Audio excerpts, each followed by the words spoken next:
This is Horror Podcast.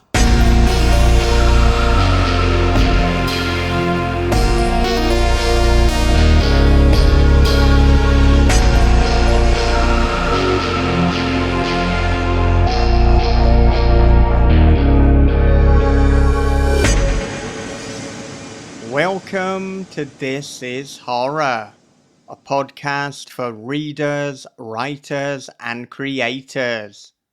I'm Michael David Wilson, and every episode alongside my co-host Bob Pastorella, I chat with the world's best writers about writing, life lessons, creativity, and much more. Today is the second part of our conversation with Eliza Jabore as we talk more about her debut novel, Backstabbers, a book that Publishers Weekly called an exceptional debut. They went on to say that Jabore keeps intensity at a fever pitch throughout, balancing raw terror with the more subtly haunting collapse of long-standing friendships. Readers will be on tenterhooks from the first page to the finale. So, exciting stuff. But before we get to that, a quick advert break. From the host of This is Horror Podcast comes a dark thriller of obsession, paranoia, and voyeurism. After relocating to a small coastal town, Brian discovers a hole that gazes into his neighbor's bedroom. Every night she dances and he peeps. Same song, same time, same wild and mesmerizing dance. But soon Brian suspects he's not the only one watching, and she's not the only one being watched. Their watching is The Wicker Man meets Body Double with a splash of Suspiria. They're Watching by Michael David Wilson and Bob Pastorella is available from thisishorror.co.uk, Amazon, and wherever good books are sold. Water for Drowning by Ray Cluley, narrated by R.J. Bailey, is the brand new audiobook from This is Horror, including the British Fantasy Award-winning story Shark Shark. Dive in and download Water for Drowning by Ray Cluley on Audible today at bit.ly.com/Water for Drowning in the US and bit.ly.com/Water for Drowning UK in the UK. Okay, with that said, here it is. It is Eliza Jabore on This is Horror. So as we dive deeper into Backstabbers, it occurs to me that we haven't actually given an elevator pitch or a synopsis. So for people who haven't read the book, what can you tell us about it to orientate them? Okay, so you've got three best friends who are hiking a trail in the Pacific Northwest. And it happens to be a trail that is a serial killer's old hunting grounds. And the main character is already feeling very tense and matters, and that helped by the fact that they're listening to a podcast, a true crime podcast, all about said serial killer, who may or may not have been caught. That's debatable. And one of the friends gets severely injured, and they're stranded in the middle of the wilderness, and then they find a cabin, and they knock on the cabin's door to ask for help, and an all too eager man is there to offer his assistance. And thus begins the roller coaster of events, but they might find that their friendship is the thing that they should be worried about the most.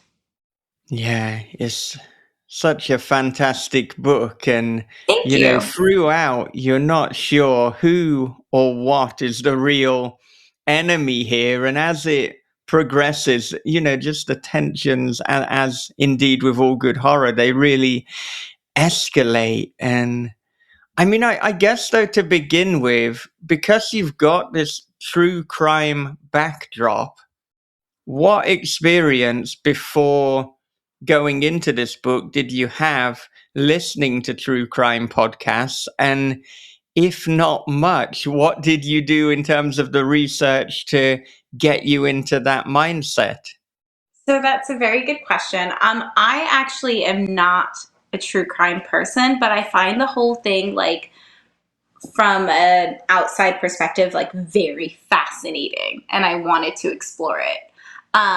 So to like research, I I was looking at specific to the region that I wanted to set it in, and when I decided on the region, it was very strongly based on the fact that I just finished reading Wild, by Cheryl Strayed, where she did the Pacific Crest Trail.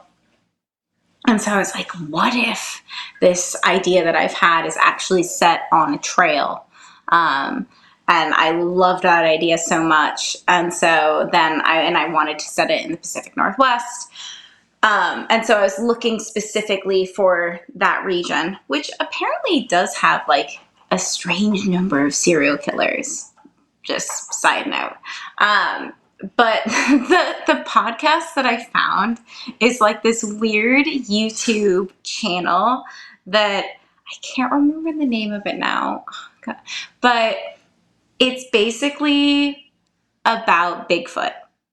And it's like because apparently Olympic National Park has like an abnormal number of mysterious disappearances, like compared to other national parks. And so this one person created this podcast, this YouTube channel, where he attributes that to Bigfoot. But I was listening to that specifically, and that was sort of my research perspective, if you will. So just because I think we need to underline this, you wrote a fantastic, authentic serial killer podcast, but your primary source was a YouTube channel that attributed murders to Bigfoot. That is amazing. Yes, thank you. It sounds like really wrong, but yes, that is how this happened. But sometimes if we do something creatively and we take an abnormal route, which you did, then we come up with something far more original than if we had just been, well, I was going to say aping, which would be very apropos, of more standard podcasts. Thank you. I was going to say that the concept of Bigfoot and serial killers is not so far-fetched. There is a documentary that I saw on Hulu, and it's in 3 parts, and it's about Bigfoot, but it's not what you think it is. It is about the Pacific Northwest, and it is about Bigfoot, but it's also about the marijuana farmers out there and how many, many people have disappeared. And there is a hitman out there, and he goes by the name Bigfoot. Mm-hmm. And it's not, and it sounds like the craziest thing, but once you start watching it, and I watched it because someone said, this is just out there. It's totally out there. And I was sick one day, and I just happened to be home, and I was laying up in bed, and I said, let me watch this stupid documentary that everybody's talking about. And I was blown away by this. They actually have like an audio recording of them talking to the guy supposedly supposed to be Bigfoot. And how he's basically just some guy who's like, they hire me and I take care of business. And he goes, and he's been doing it for like 20 on camera, like admitting this. Yes. And he is like, basically like, he's been doing it for like 20 something years. I mean, and so it's not really that far fetched that to think that there's a serial killer or quote unquote hitman, and it goes by Bigfoot. So yeah, it's like there's this other little connection there. As soon as you said Bigfoot, I was like, whoa, I wonder if she talked about the same thing I saw. Yeah, I mean, apparently, like, Sasquatch and Bigfoot is, like, very, very, very big out there. Oh, yeah. And I mean, now I kind of have to watch this documentary. And also, it sounds like the perfect sick day documentary. Like, that sounds like the perfect thing. Yeah, I think it was a day that just happened. I don't get sick very often, but when I do, it's usually pretty bad. And I just had one of those like really, really bad colds and not getting out of bed. And I'm just like, and I had already called in sick. And I couldn't sleep because I couldn't breathe because Right. sinus. Yeah. And I'm like, so I was like, I'm gonna watch this documentary. And I was like, I'll watch an episode, see how I like it, And it's only 3 episodes long. I watched the whole thing. I was like, oh wow, this is too much. It's crazy. Well, the one that I saw was specifically about the disappearance of Laura Mackey, which to this day is still an unsolved mystery. They never found her. This particular documentarian attributes it to Bigfoot.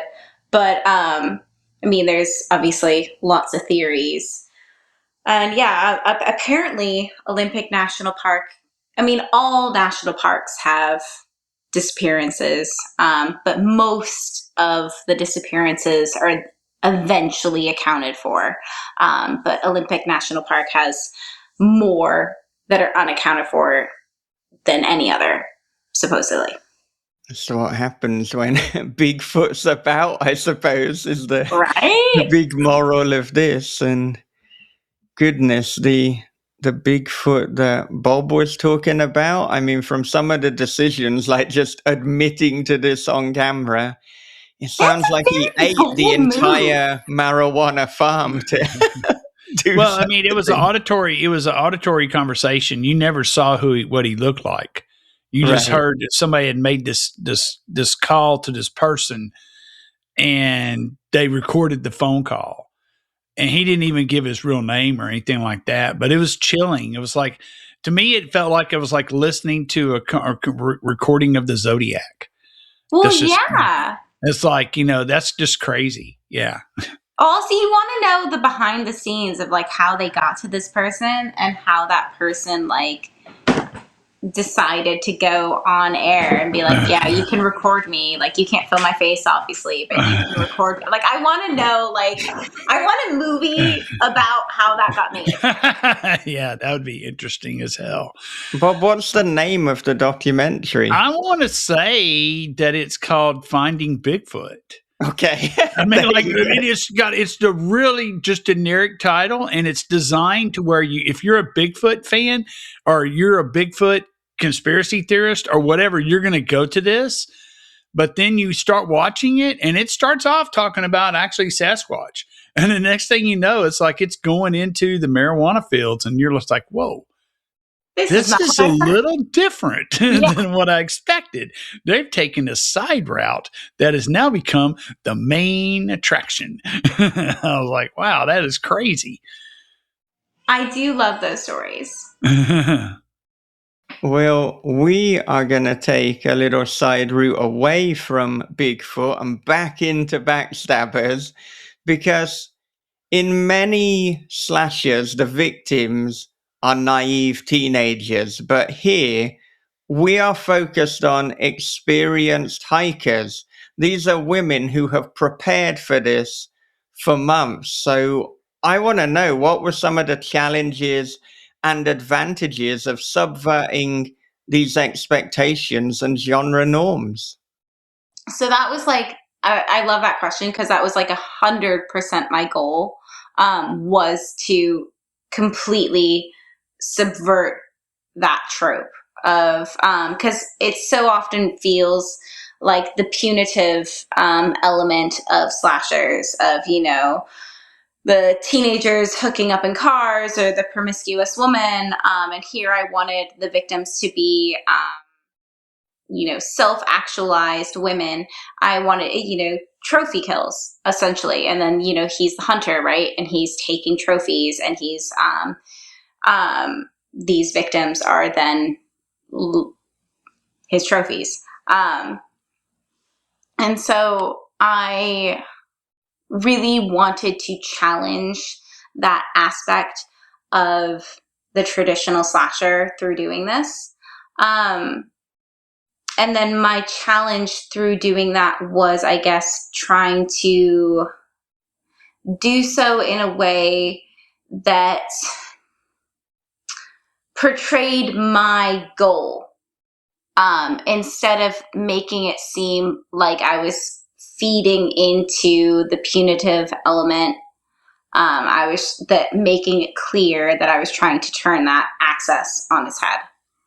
And I think too, what makes it fascinating is, when they end up in this cabin and they meet Jeremiah, you have got 3 different women who have wildly different reactions. You've got Jade, you've got Zoe, and you've got Steph. And so that dynamic and just that reaction as to how are we going to deal with Jeremiah, that in itself creates tension. And then also, as a reader, you're trying to analyze and think, well, okay, how much danger does Jeremiah possess and what should be done in this situation?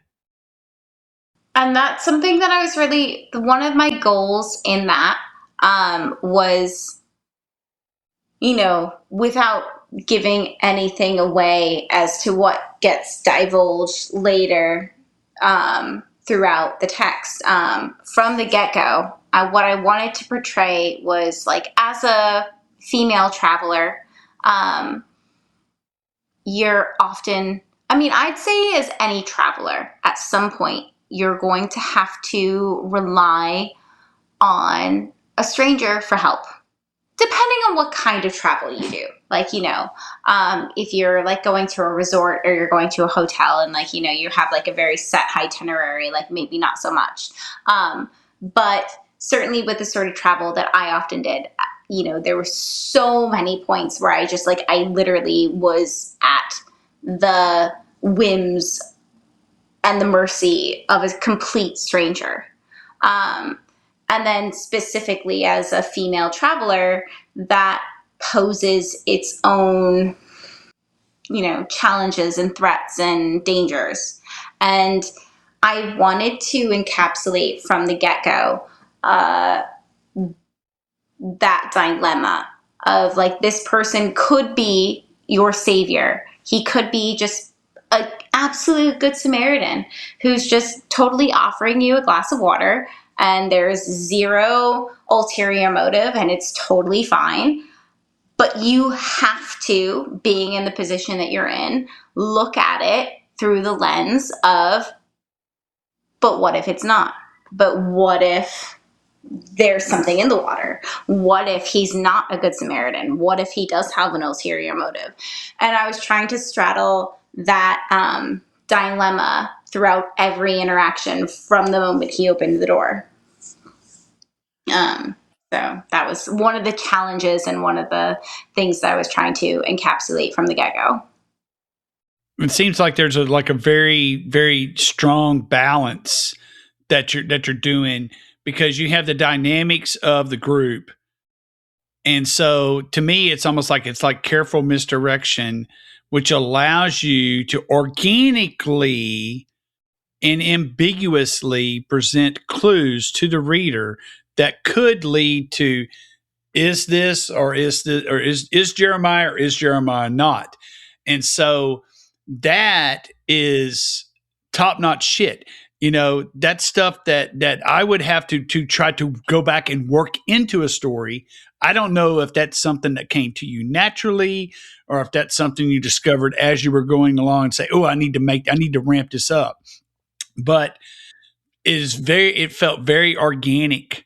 And you have this total group dynamic, and I mean this complementary. It reminded me of Descent with basically Zoe being Juno, but a lot more malignant. And it's like, that was like the whole the feeling there. And she went beyond Juno. So it's like, originally it was like, oh wow, okay, so she's Juno. And then I was like, oh no. Juno was just extremely prepared. And but I think at the end she probably felt a little remorse. Zoe, no. I don't think so. So I don't think that's going to happen. Not trying to spoil anything, but yeah. But yeah, it was just so balanced and organic, and it was like, wow, that's some top notch shit right there. Loved it. Thank you very much. That was definitely the goal. So I am absolutely delighted to hear that. And I love the Descent reference. Thank you so much. And yeah, no, that was, I mean, from the onset, before I started writing, that was my goal, because I did know who Jeremiah was, and I knew, like, again, this more so than any project that I've ever had before, like I had sort of like an outline in my head, and I kind of knew where it was going to go. I didn't know a lot of like the scene for scene. That was the surprise as I was writing, but like the bones were already there, and I knew where it was headed. So yeah, that was my goal from the onset, and to kind of hopefully keep that mystery and just the internal struggle of wondering who he was throughout for as long as possible. And that was definitely my goal. So I'm delighted to hear you say that. I wonder, were there any intentional biblical connotations to Jeremiah? Because, I mean, you've got the literal biblical prophet Jeremiah, who was quite an unpopular prophet. But then even without the literal Jeremiah, it's a very biblical name. Okay, so I'm going to be incredibly embarrassed by this, but I'm going to admit that, first of all, I didn't know he was a prophet. And second of all, I got that name from like the worst and most unrelated source.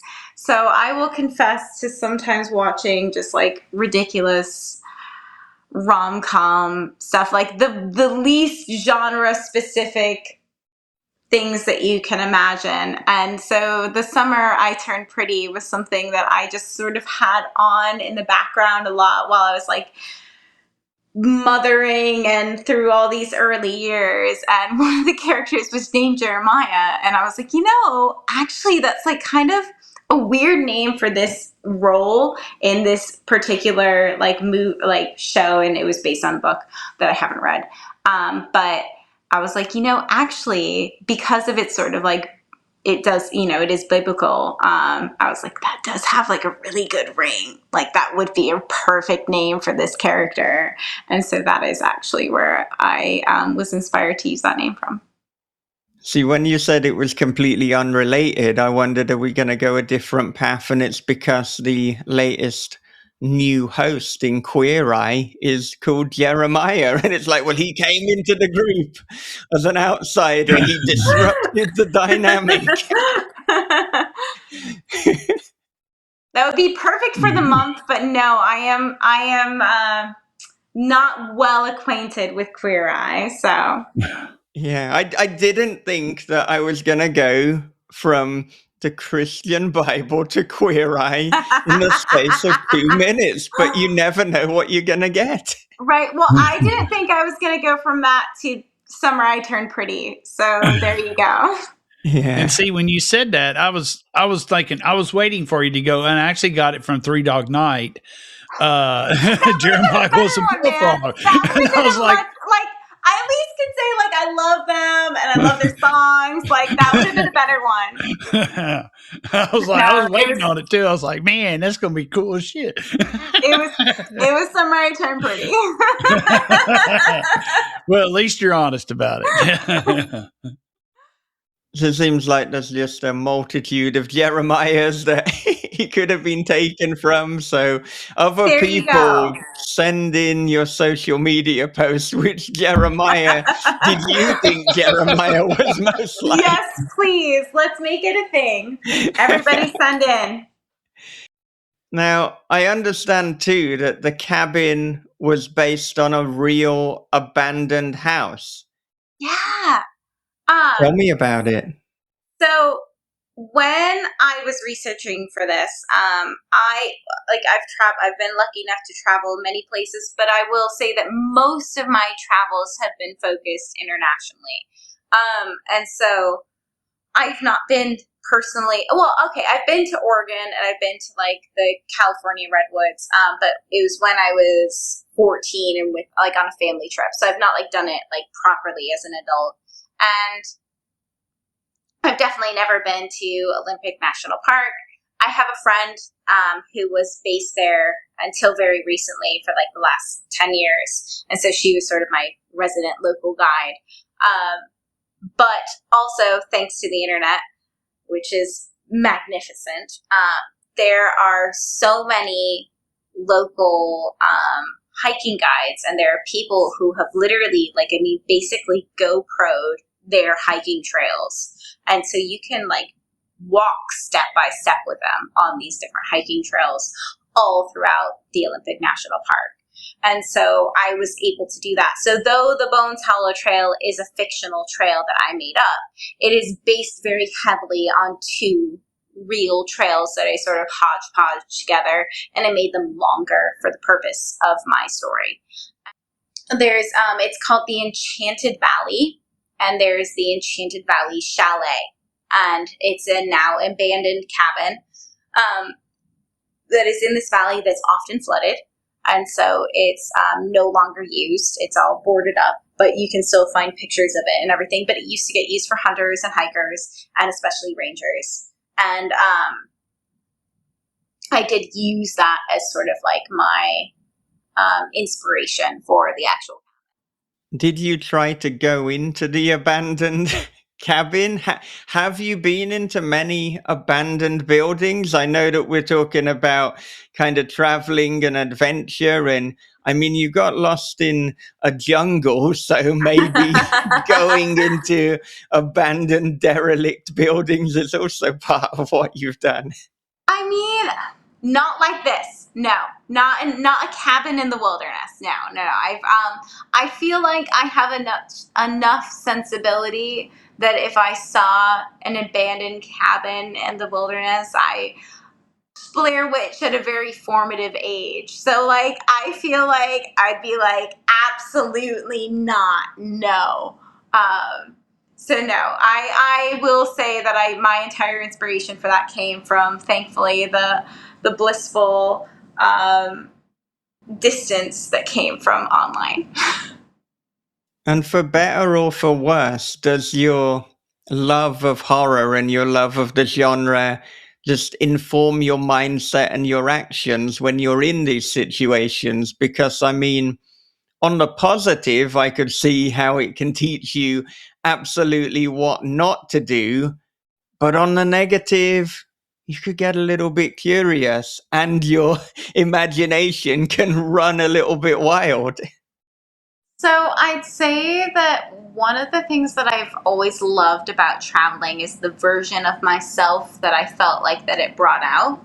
So I feel like at home, I've always been more cautious, like a little bit like more like, like scary movies were not something that I initially liked. I had to like watching scary movies was like something that I challenged myself to do. Like, I think I started like at 13, like I started with my dad's like DVDs, and I was like, I think the first one I did was like Flatliners, and like I challenged myself to like watch these scary movies, and I sort of built my way up to like Blair Witch and Exorcist, which I mean kept me up for days and days. Then once I started traveling, it brought out this side of myself that was bolder and braver and more curious, and could go with the flow and deal with these problems and deal with these crises in a way that I felt that I didn't do at home so well. And so I'd say that traveling brought out the more reckless nature in me. So I'd say there's sort of like a dual part answer to that question. In that there's no like specific instance of traveling where I felt like I learned that lesson, but at the same time, traveling also brought out sides of me that did things that I would never do back home, like hitchhike, right? Like I hitchhiked a lot when I was traveling, whereas here I probably would never hitchhike, you know. And I suppose this side that it brought out, do you have a longing to sometimes return to it? Do you put things in place so that every now and then you and your husband, or perhaps you solo, can go and do some of this again? So I feel like that's a great question. And I feel like one of the reasons that I became kind of like addicted to traveling was because I was obsessed with trying to bring that version of myself back home, because I felt like it was the best version of myself. And I felt like, back home, I could get really hung up on very small little things that would happen. But when I was traveling, like little things just like didn't faze me. And I wanted to bring that version of myself back home. And it took basically a decade of traveling to do that. But I think eventually I did. So I feel like now, with the combination of many years of experience and motherhood, I've been able to merge those two selves. So I don't think I need anymore to put myself in reckless situations the same way as I did when I was younger to access that part of myself. I feel like now the combination of experience and then the chaos of motherhood, which creates mini crises like every single day. I feel like those two things have sort of been like the perfect marriage of that self, if that makes sense. Oh, yeah, it makes total sense. And, it sounds like you're in a very good place. You've got all these lessons and, Yeah, I feel very grateful. But yeah, I feel like I am. I feel like I'm in a very good place. And I mean, as we're talking about lessons, what would you say that you learned about writing and perhaps even about yourself through the writing of Backstabbers? Oh gosh. So I feel like I learned that when it comes to writing, you shouldn't think about your audience as you're writing. I think that's something that comes in like later processes of editing, but I think as you're drafting and as you're writing, it just needs to be as authentic and stripped bare and naked as you can possibly be and vulnerable as you can be. And tapping into that side of yourself, that like imagining that no one's ever going to read this. Don't even worry about what other people think. Just tell the story as you see it. And feeling that vulnerability. And I feel like now in the place that I am in my life that I was able to do that. And then, through the later stages of editing, being able to then keep that authenticity, but then also, hone what was already there. So I think that being at this stage of my life, I was able to take the freedom that I learned from traveling, and that sort of embracing of chaos, and like channeling it into that first draft of just like not even imagining that anyone's going to read it, just putting all that chaos onto the page, and just harnessing what's there. I would say that would be the sort of like marriage of those two lessons. And then you alluded to before that you're working on another novel at the moment. So is the composition, is the planning going in a similar way, or have you taken a different method for this one? I would say that the ultimate lesson's still there, right? Of just trying to write as if no one's going to read it. It's harder now, I will admit. It's harder now that you've actually had something published. It's a little bit easier when you've never had anything published and literally no one besides your agent and maybe some editors and, your beta readers has read it. So it's a little bit easier to be like, write as if no one, dance as if no one's watching, like, that sort of thing.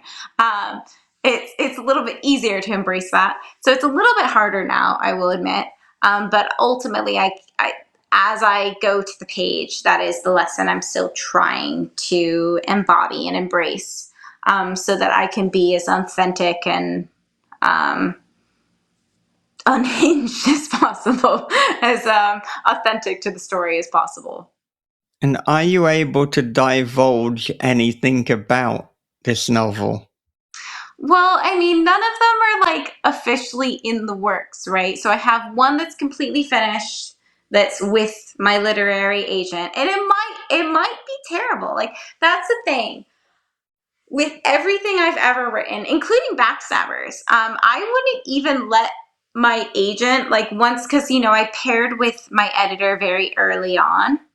And like, even with the early draft, like, I wouldn't even let my agent read it because I was like, this is a dumpster fire. It's terrible. I want as few people to read this as possible. It's probably garbage. Like, I feel that with everything that I write. So I feel that with my current draft that's with my literary agent. So I'm like, it's probably terrible. Like, no one's ever going to read it. It's awful.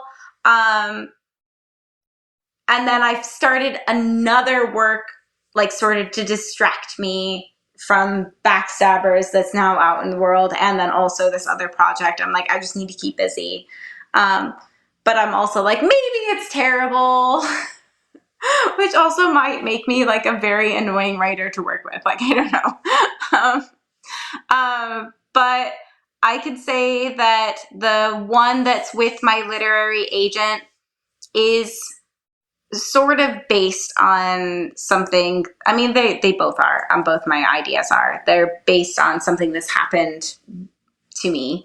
I had a very close network of friends that I met while traveling through a work exchange, and I found out years later that one of our dear friends had died of a heroin overdose. And so then I took it upon myself to message everyone within our group to let them all know. People, and we hadn't talked in like years. And I thought that could be a good impetus for a story of like, then what if they do that reunion trip that they've all talked about doing since they left?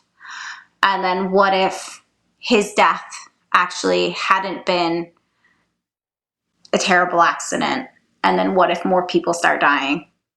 And so that's the book that's currently with my literary agent, which may be trash and maybe no one will ever see. But maybe it might be something. I hope so. Now, this sounds like a very on-brand book for you. I mean, even though I've only read Backstabbers, but immediately just the way you're talking and what is going on in the second book, it feels like almost a perfect complement to Backstabbers. Thank you. Okay, thank you. That's very validating. I hope so. Like, the part that I'm so like split. Like, part of me thinks like, yes, this is the perfect second book, and then the other part of me is like, this is terrible. No one will ever read it. Yeah, but the thing is, that's basically how nearly every single writer feels about their work. And, both the liberating and depressing thing is, the more people I speak to, the more books that I write, it doesn't get any easier. Every time you send something off, you're like, what if this one is total shit? Or what if whatever magic I had is gone? And you hear New York Times bestsellers saying the same thing. So it's comforting because it's like, okay, so I'm not kind of abnormally down on myself, but then it's a little bit depressing because it's like, oh, This will come never get on, I any can be better. a New York Times bestseller and I'm not gonna get over this, but it's just the way that it goes. It is nice to know though that I'm not alone. So it's like, also, yeah, as you said, like, it's never going to go away, but at the same time, it's nice to know that like, we're kind of all like this.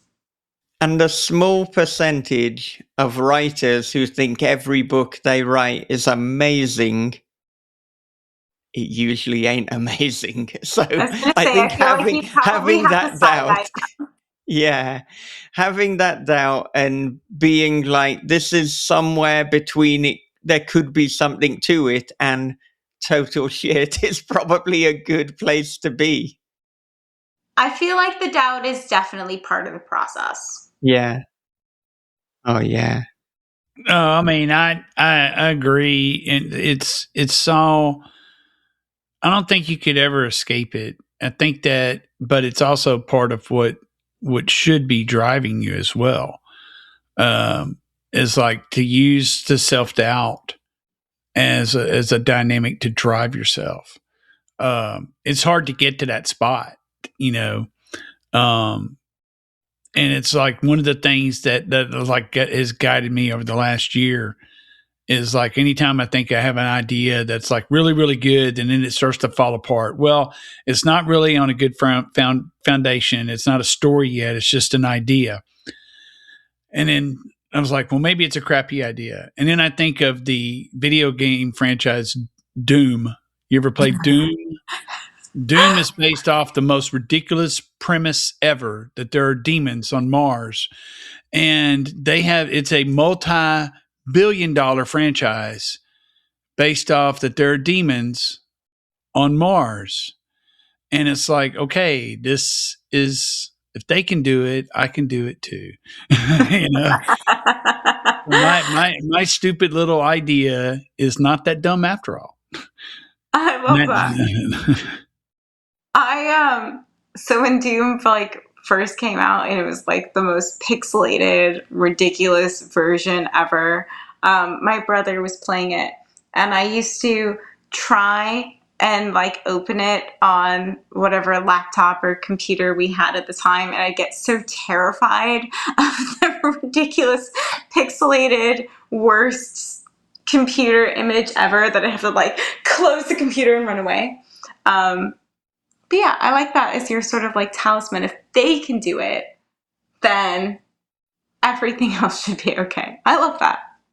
Even though at the time Doom looked, well, even though now Doom looks so pixelated, at the time, as you say, it was kind of terrifying. And there's something, yeah. But it's also like going back to what we were saying before about like it's counterintuitive to like the less time you have, the more productive you are. The more doubt you have, probably the better your project and your idea is actually going to be. And the least doubt you have, that might actually be a red flag. Maybe not for everyone, but. Yeah. Yeah, no, I can see that. And I mean, something that Backstabbers does very well is it's almost entirely single location. And yet it never stops being full of tension and excitement and suspense. So I'm wondering, what were some of the things that you did to ensure that it was so fast-paced and so tension-filled? I feel like one of the reasons I have doubt with other projects is that it's hard to replicate what I had with Backstabbers, which was the benefits of that scenario. I feel like that scenario itself just lended itself really, really well to those dynamics, which was people three vulnerable women in a crisis knocking on this cabin door in a serial killer's old hunting grounds. Like you had all these elements at play. And I think that then once I got that ball rolling, I just felt like it happened really organically. And that as the writer, it felt very real for me as I was writing it. Like I felt like I wasn't even like trying to make it a certain way. I just felt like that's where the plot was taking me. And like as I was writing certain scenes, like my heart was like racing as I was writing them. I just felt like that ball was rolling and I couldn't possibly stop it. So I felt like it was like the perfect like just like these I had these elements in play and then that ball was rolling. Yeah, no, that makes sense. And I mean, as a kind of indulgent and fun question, if you think about your three characters, Jade, Zoe, and Steph, if you were forced to go on a hike with one of them, who would you take along and why? So, I just had my first author signing last night. I was asked the very same question, which is a great question. And I feel like, I mean, okay, so none of them are ideal.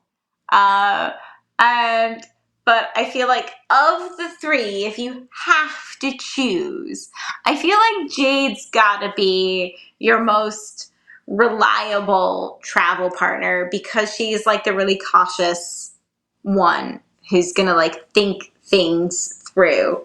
I feel like you couldn't ever rationally choose Zoe.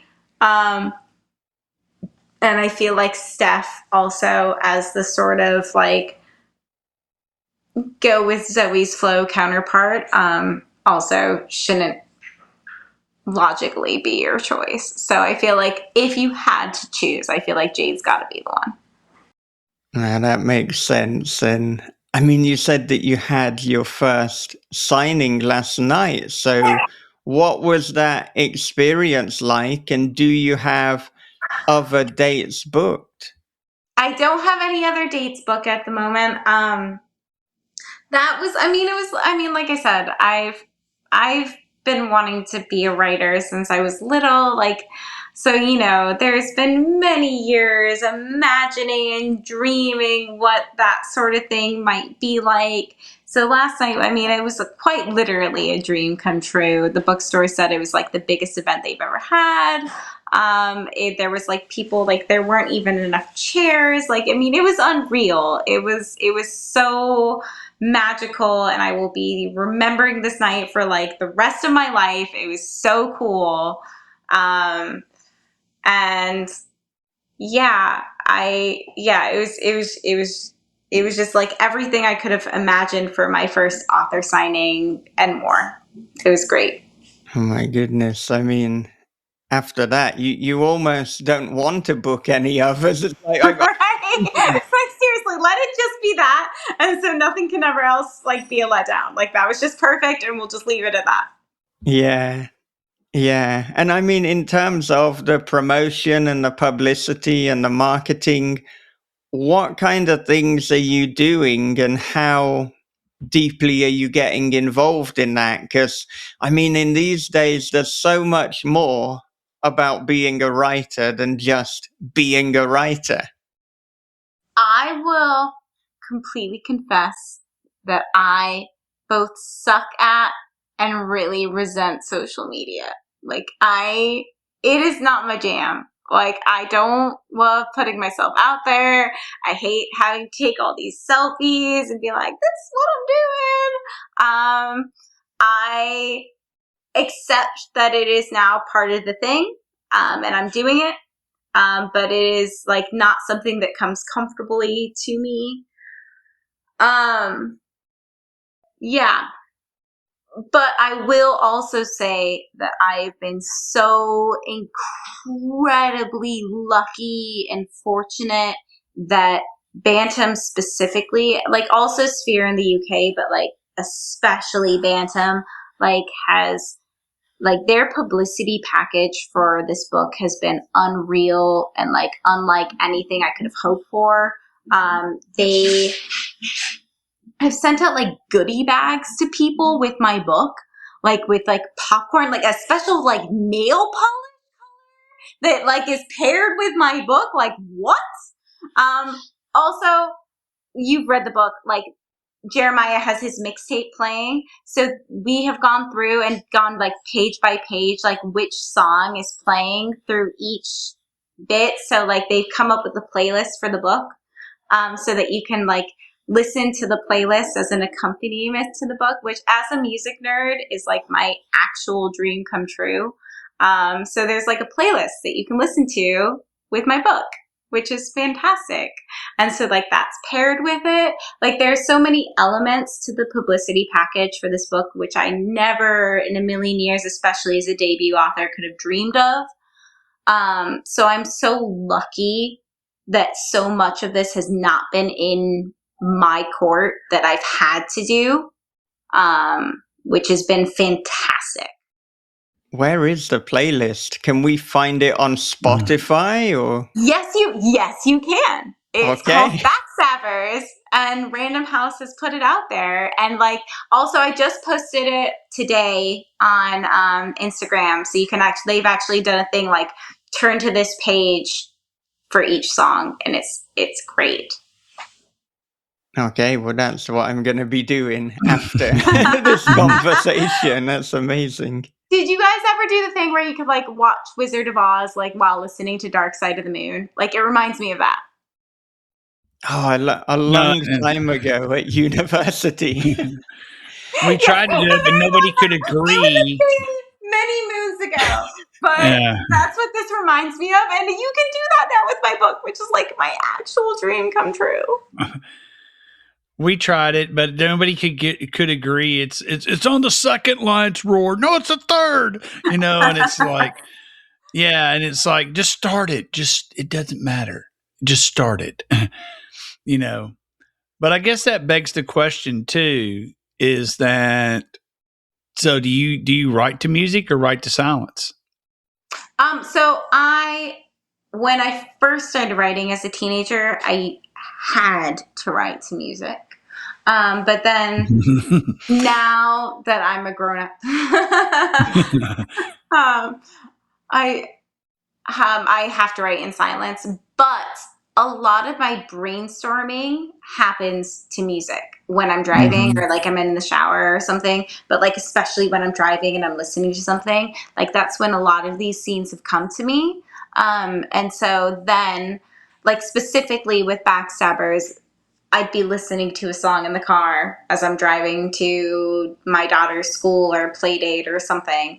And then I'd be this scene would come to me. And then that would be the scene that would be playing on the mixtape that then I would write later that evening. Yeah, it's for certain scenes. I tend to write to music, but there's certain scenes that have to have silence. And I think it has to do with the tension. And so it's and so it's I don't want to get into the zone. And it's usually I can time it just right. It's a song will end or something like that. And I can just turn the volume down. That's all I do. Just let it play, but I turn the volume down to where I can't hear it. And I just keep going because I'm okay, I'm at a part where I need some tension here.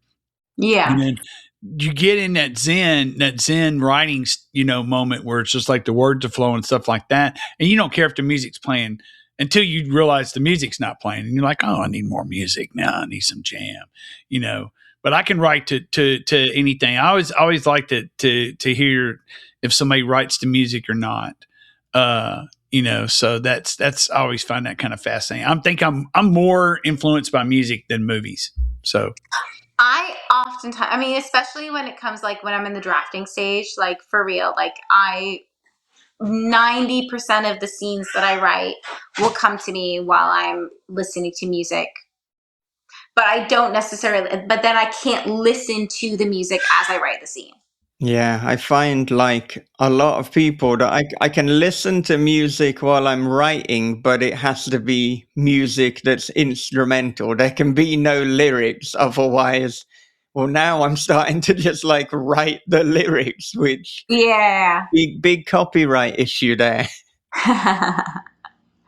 But I just had a little sneak at the Backstabbers playlist, and these would be kind of perfect for a road trip as well. You've got some Jefferson Airplane, you've got Cream, you've got Dylan, you have got some Deep Purple. I mean, this is just a good time playlist in general. Thank you.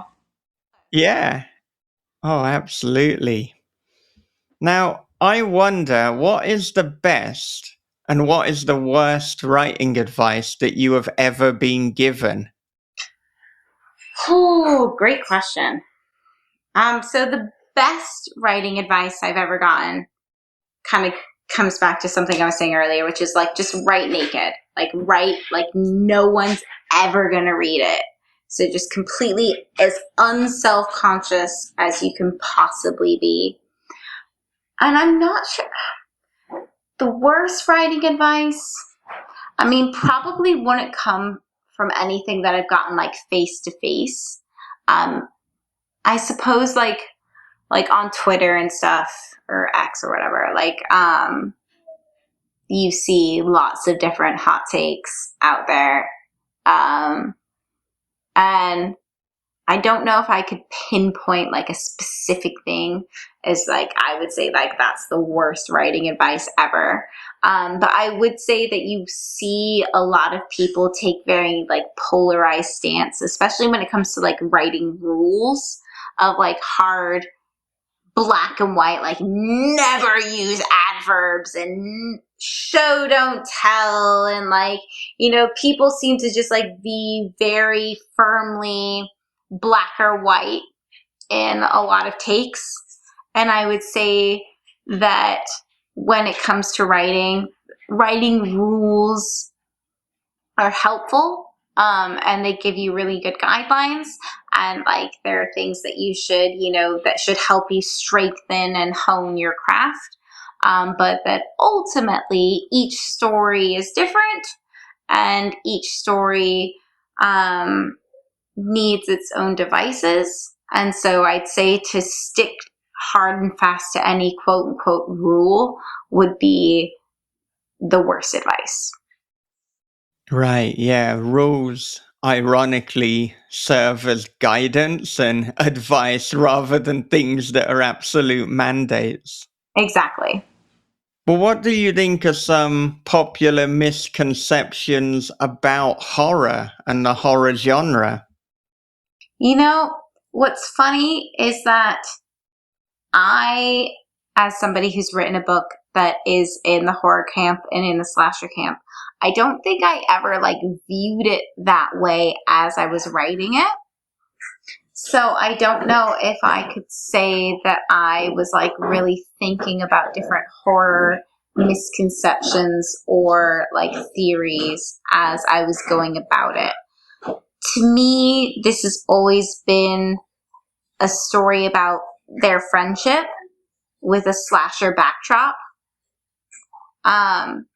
So I don't know if I could really like speak categorically on the horror genre and like different rules and like theories on it.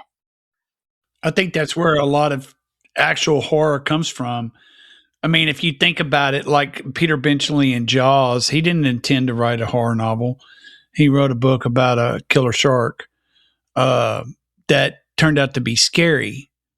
And probably one of the most famous examples is going to be William Peter Blatty in The Exorcist, who did not believe that he wrote a horror novel. He believed that he wrote a novel about faith and the lack thereof. And so when you look at those things, it can almost be said that like the same thing with Ira Levine and Rosemary's Baby, that he didn't intentionally write a book about Satan. He was talking about the basically the loss of God, and used a very humorous story of a young woman who gave birth to the child of Satan. And so it's, you know, but these are stories that were never intended to be horror stories, but they are the greatest horror stories. And I think that's very powerful. I think that also like tapping into my own personal experience, I think that also is kind of like a lot of my travel, like quote unquote horror stories. Like that is where it comes from. Like, you know, like it's through experiencing them and then like looking back at them afterwards that you're like, that is the start of a horror film. Like that could have gone so terribly wrong. And therein lies the horror. Oh, yeah, that's it. Well, thank you so much for spending the vast majority of your evening chatting with us. This has been absolutely fascinating, and we Thank you. both really loved Backstabbers and can't wait to read what's next. Thank you so much. Thank you for having me on. This has been delightful. Yeah, where can our listeners and viewers connect with you? So Instagram, Eliza Jabore _ the author. I'm also on X as Cupcake Pros, which with a K. Those are my primary social media outlets, and I'd say that's where to connect with me.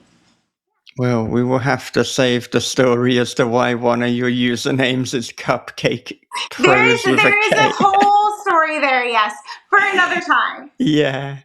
Okay, well, do you have any final thoughts to leave everyone with? I don't. This has been a joy. Thank you so much. All right, thank you. Thank you so much for listening to Eliza Jabore on This Is Horror. Before you go, if you are listening to this on the day of release, you still have a few days to pre-order my limited Thunderstorm Books hardback edition of Daddy's Boy at thunderstormbooks.com.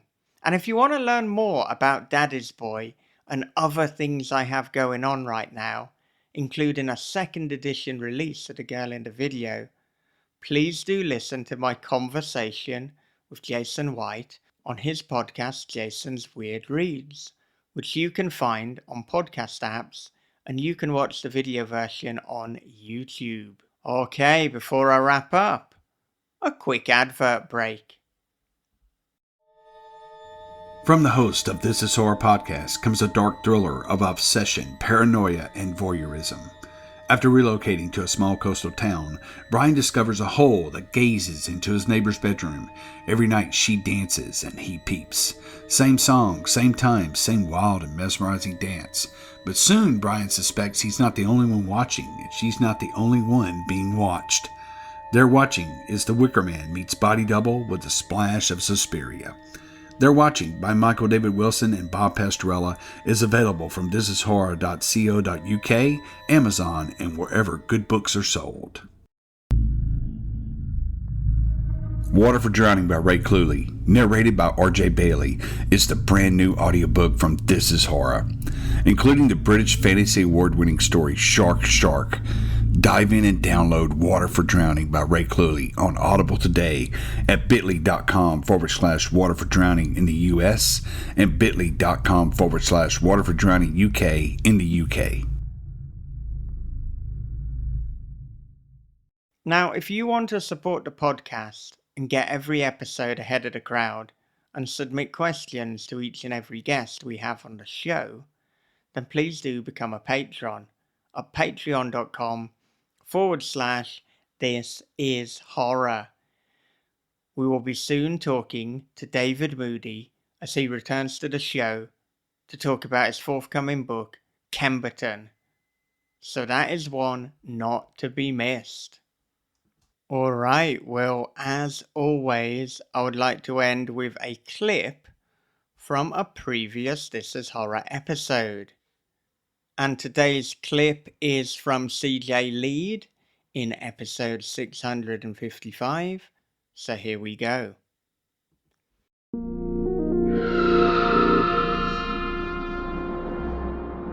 Something I was taught as a kid that I never realized was really like a huge gift that as an adult I realize is very rare and amazing is I was really taught that if I just worked hard enough at anything, I would probably succeed.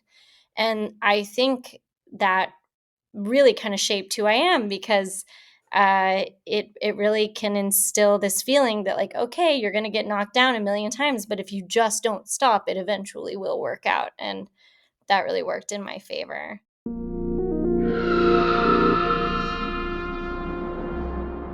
And if you want to listen to the full conversation with CJ Lead, it is 655. And you can listen to that anywhere you get your podcasts, or you can watch the video version at youtube.com/@thisishorrorpodcast. And if you would like other inspirational clips from past episodes, please do follow us on TikTok and Instagram at This Is Horror Podcast. Well, okay, that does it for another episode of This Is Horror. So until next time, take care of yourselves, be good to one another, read horror, keep on writing, and have a great, great day.